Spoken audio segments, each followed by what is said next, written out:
यिर्मयाह भविष्यवक्ता की पुस्तक अध्याय 13। यिर्मयाह भविष्यवक्ता की पुस्तक अध्याय 13। यहोवा ने मुझसे यो कहा कि जाकर सनी की एक पेटी मोल ले और कमर में बांध और जल में मत भीगने दे। तब मैंने यहोवा के वचन के अनुसार एक पेटी मोल लेकर अपनी कमर में बांध ली।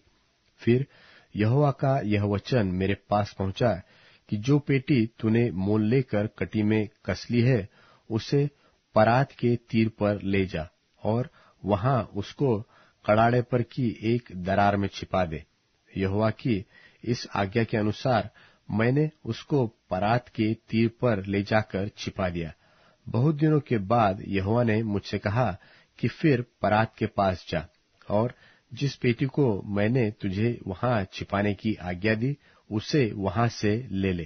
तब मैं फिर परात के पास गया और खोदकर जिस स्थान में मैंने पेटी को छिपाया था, वहां से उसको निकाल लिया, और देखो, पेटी बिगड़ गई, वह किसी काम की न रही। तब यहोवा का यह वचन मेरे पास पहुंचा कि यहोवा यो कहता है कि इस प्रकार से मैं यहूदियों का गर्व और यरूशलेम का बड़ा गर्व तोड़ दूंगा।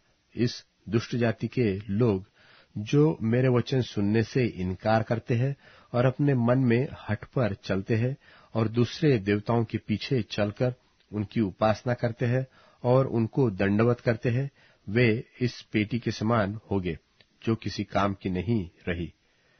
यहोवा की यह वाणी है कि जिस प्रकार से पेटी मनुष्य की कमर में कसी जाती है, उसी प्रकार से मैंने इस्राएल के सारे घराने को और यहूदा के सारे घराने को अपनी कटी में बांध लिया है कि वे मेरी प्रजा बने और मेरी नाम और कीर्ति और शोभा का कारण हो। परंतु उन्होंने न माना। इसलिए तू उनसे यह वचन कह कि इस्राएल का परमेश्वर यहोवा यो कहता है कि दाखमधु के सब कुप्पे दाखमधु से भर दिए जाते हैं। तब वे तुझसे कहेंगे, क्या हम नहीं जानते कि दाखमधु के सब कुप्पे दाखमधु से भर दिए जाते हैं? तब तू उनसे कहना, यहोवा यो कहता है कि देखो, मैं इस देश के सब रहने वालों को, विशेष करके दाऊद वंश की गद्दी पर विराजमान राजा और याजक और भविष्यवक्ता आदि यरूशलेम के सब निवासियों को अपनी कोप रूपी मदिरा पिलाकर अचेत कर दूंगा। तब मैं उन्हें एक दूसरे पर, अर्थात बाप को बेटे पर और बेटे को बाप पर पटक दूंगा। और यहोवा की यह वाणी है कि मैं उन पर कोमलता नहीं दिखाऊंगा और न तरस खाऊंगा और न दया करके उनको नष्ट होने से बचाऊंगा। और देखो और कान लगाओ, गर्व मत करो, क्योंकि यहोवा ने यो कहा है, अपने परमेश्वर यहोवा की बढ़ाई करो, इससे पहले कि वह अंधकार लाए और तुम्हारे पांव घुप अंधियारे में ठोकर खाए। और जब तुम प्रकाश का आसरा देखते रहोगे, तब वह उसको मृत्यु की छाया से बदल देगा और उसे घोर अंधकार बना देगा।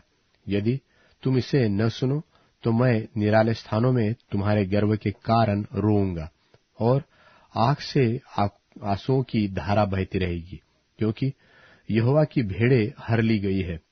राजा और राजमाता से कह कि नीचे बैठ जाओ, क्योंकि तुम्हारे सिरों पर जो शोभायमान मुकुट है, वह उतार लिए जाएंगे।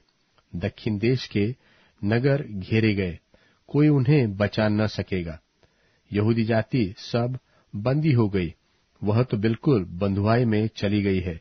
अपनी आंखें उठाकर उनको देख, जो उत्तर दिशा से आ रहे हैं।